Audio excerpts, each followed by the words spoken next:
everyone. Welcome back to Carrie's Corner. We are going to continue again with The Pushcart War by Merrill. And Froggy, we are in the middle of this chapter with Maxie Hammerman. Good, said Maxie. Come to my shop at 7 o'clock on Friday night and bring a new deck of playing cards. That was all Maxie would tell Eddie Maroney about his plans. Maxie then called the police commissioner. As he had parted from the police commissioner on friendly terms, Maxie suggested that the commissioner drop around to his shop on Friday night for a friendly game of poker. I only play for money, said the police commissioner. I like to gamble myself, said Maxie Hammerman. The police commissioner agreed to come then, especially as there were a few more questions he wanted to ask Maxie about Frank the Flower. To tell the truth, I have not had too much experience with crackpots, said the police commissioner. But it does not seem to me that Frank is a hopeless case. Probably not, said Maxie, and I will answer any questions I can. So on Friday night, the evening the three had set to kidnap Maxie Hammerman, Maxie was sitting down in the back room of his shop with his friend Eddie Maroney and the police commissioner for a friendly game of poker. The police commissioner had just drawn 4 aces when the door to the back room opened, and in walked Big Mo and the Tiger and Louie Livergreen, all with their hands in their right overcoat pockets, from which Eddie Maroney guessed that they all carried guns.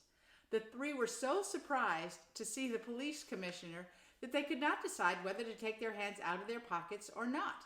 The police commissioner, who never bothered with polite conversation with anyone who had a hand in his right overcoat pocket, jumped to his feet and pulled his own gun.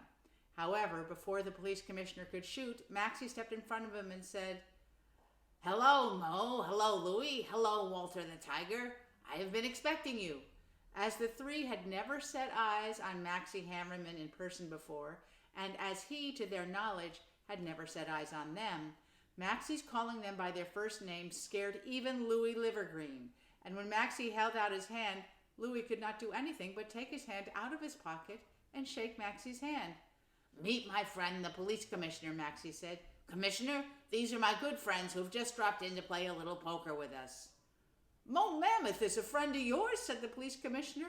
The commissioner was still annoyed about Big Mo's calling him a big dope to the newspapers.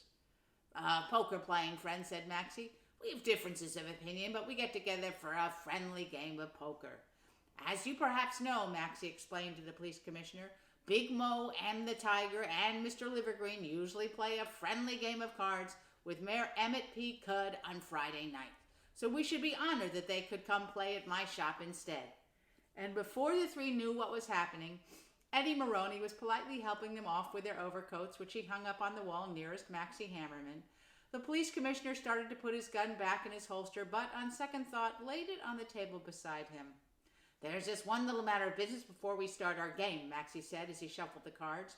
The 3 exchanged nervous looks. What business is that? Big Mo asked. Did you bring the bulletproof Italian car? Asked Maxie Hammerman. At the mention of a bulletproof Italian car, the police commissioner put his hand on his gun. There they are playing cards.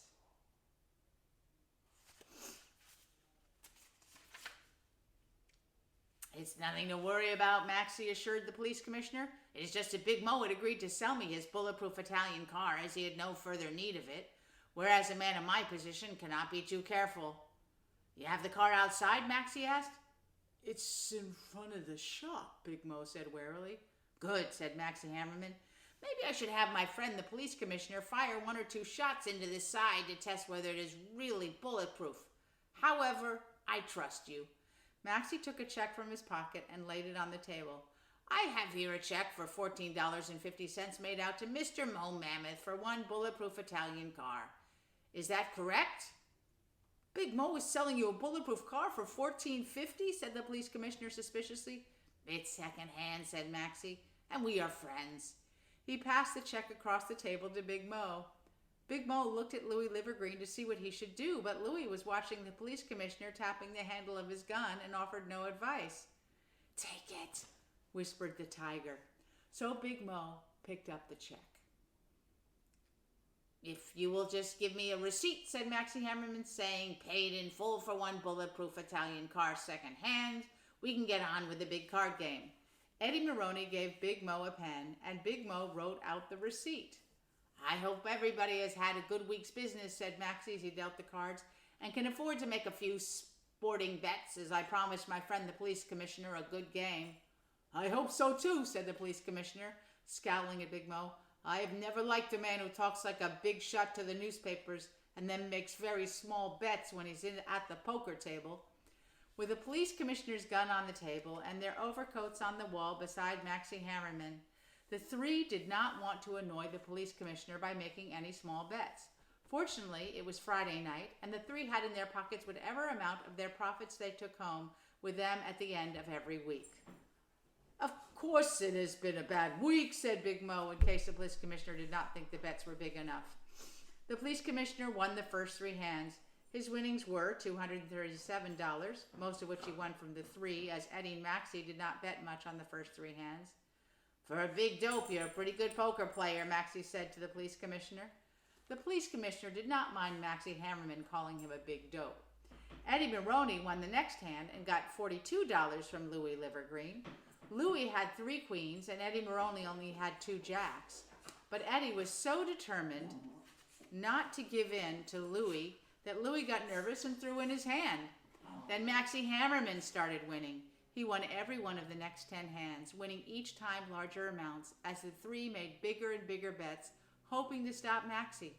On the last hand alone, Maxie's winnings were $13,500, and altogether Maxie won over $60,000. Big Mo lost the most money to Maxie. He even bet the $14.50 check Maxie had written him and lost that. The game had to stop then, as none of the three had any more money in their pockets. "Oh, that is what I call a conspiracy," laughed the police commissioner, as he helped Maxie sort out the $60,000 into piles of $10, $50, and $100 bills. Big Mo was looking so foolish that the police commissioner did not begrudge Maxie's cent of his winnings. "And," he said to Big Mo, "if you wish me to investigate this conspiracy, I will be glad to do so, as it would be worth my time to know how Maxie Hammerman won so much money on 10 hands of poker." The police commissioner then offered to take the three home in a squad car, as they did not have any money for bus fare. "If anyone sees you riding in the squad car," he said, "I will explain that you are not common criminals." Chapter 26, Maxie Hammerman's War Chest, A Philosophy of War. Maxie Hammerman has sometimes, sorry about the dog bark, Maxie Hammerman has sometimes been portrayed as a happy-go-lucky fighter whose victory over the three on the night they came to kidnap him was a matter of pure luck. Maxie himself has always been modest about his part in the Pushcart War. From his own descriptions of the $60,000 card game, one might easily conclude that Maxie was simply a crazy gambler who was lucky enough to hold the right cards. However, Eddie Maroney, who was there, guarantees that Maxie knew what he was doing at every step of the game. Eddie remembers a conversation with Maxie just after the three had left with the police commissioner. Eddie and Maxie were having a bottle of cream soda together, and Eddie said to Maxie, "I also would like to know, Maxie, how you won so much money on 10 hands of poker, as I know you do not cheat at cards." "It is simple," said Maxie. "I won all the money because Louis Livergreen, of whom the Tiger and Big Mo are a little afraid, because he is the one who makes all the plans, was afraid of me." "Louis was afraid of me," Maxie explained, "because he knows I could have had the police commissioner shoot him on the spot for breaking into my shop. But I did not. Instead, I pretended that Louis and Big Mo and the Tiger were my friends, by which Louis Livergreen knew that I was not afraid of him. And this scared Louis Livergreen, because if I am not afraid of him, it means that either I am smarter than he is, or that I have made a plan which is even better from my point of view than to have the police commissioner shoot him." "So," Maxie smiled, "Louis Livergreen's mind was not on the cards he was playing, and Big Mo and the Tiger could see that Louis Livergreen was nervous, which made them nervous, and they did not play their cards carefully." "Also," said Maxie, "I played my cards very carefully." "It was a good game," said Eddie, "but I still do not understand why you did not let the police commissioner shoot them. It would have been such a surprise to them. Yes, said Maxie, but it would have been against my philosophy of war. In what way? Eddie asked. In this way, said Maxie. Louis Livergreen, you may recall, thought that if he kidnapped me, the pushcart peddlers would not fight. We would fight harder, said Eddie Maroney indignantly. Certainly, said Maxie Hammerman. In the same way, Maxie pointed out, if we got rid of Big Mo and Louie and the Tiger, there would still be maybe 1,000,000 truck drivers who hate the pushcarts. Also, there are 3 other men behind the 3 who would only be too happy to see Big Mo and Louie and the Tiger disappear so that they could be the top 3. I name you 12 men who would fight with each other to be the top 3. It is my idea, Maxie went on, that if you are going to have enemies, it is better to have enemies you already know. It is easier to guess what they are going to do. Also, said Maxie, it is better to have enemies who have learned to be a little afraid of you. Maxie scooped up the $60,000 he had won and stuffed it into an old tool chest. Then he dipped his finger in a can of axle oil and lettered on the side of the box, War Chest. What is it for? Asked Eddie Maloney. My philosophy of war, Maxie continued, is that what you need to win a war is money. Everybody is willing to fight for a good cause, fine. But there comes a time when you run out of money for peas, for pins, for whatever you were using. There he is with the war chest. Whatever you were using for ammunition at the moment, you cannot afford the repairs to your pushcart, or for the doctor bills when you get hurt in the fighting, or to feed the children because you cannot work a regular schedule. There comes a time. When that time comes, Maxie said, we have this war chest. Anyone who cannot afford to pay me for repairs to his pushcart may take from this chest. No questions asked. As long as he is fighting, the money is there. You mean we're going to pay you to fix our carts with your own money which you won at poker? Said Eddie. Who knows it is my money? Asked Maxie. Who needs to know? It is from contributions to our war effort. But who would contribute to us? Eddie asked. Why not? Said Maxie. I am the pushcart king. Kings can get contributions. And a king, Eddie Maroney, Maxie said, looking very pleased with himself. A king takes care of his people in time of war. You should know that.